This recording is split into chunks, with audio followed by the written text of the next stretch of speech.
Stray by Cynthia Rylant. In January a puppy wandered onto the property of Mr. Amos Lacey and his wife Mamie, and their daughter Doris. Icicles hung 3 feet or more from the eaves of the house, snowdrifts swallowed up automobiles, and the birds were so fluffed up they looked comic. The puppy had been abandoned, and it made its way down the road towards the Lacey's small house, its ears tucked, its tail between its legs, shivering. Doris, whose school had been called off because of the snow, was out shoveling the cinder-block front steps when she spotted the puppy on the road. She set down the shovel.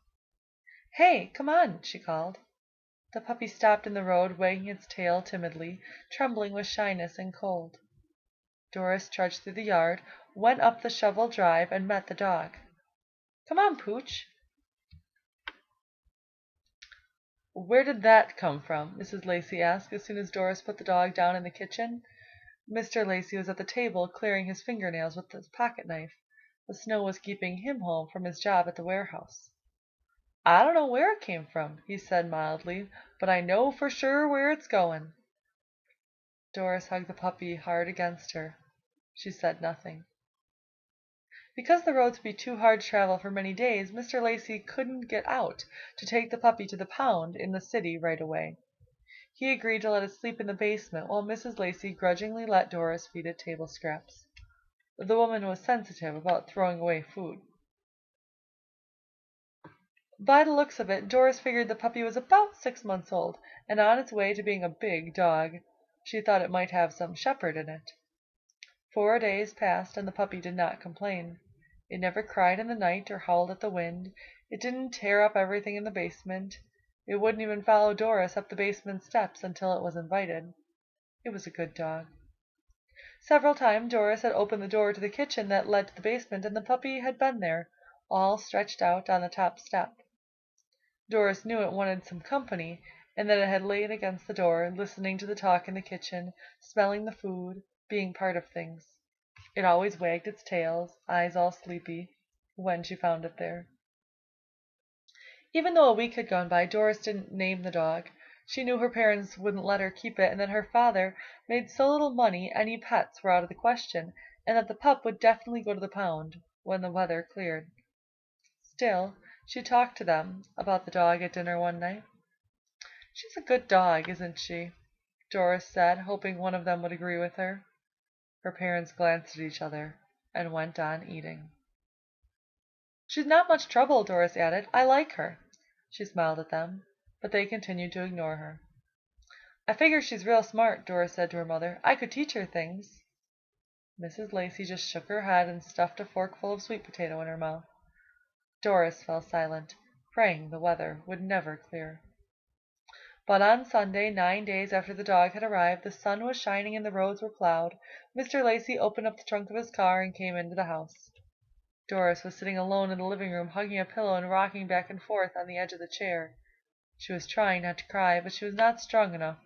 Her face was wet and red, and her eyes full of distress. Mrs. Lacey looked into the room from the doorway. "Mamma," Doris said in a small voice, "please?" Mrs. Lacey shook her head. "You know we can't afford a dog, Doris. You try to act more grown up about this." Doris pressed her face into the pillow.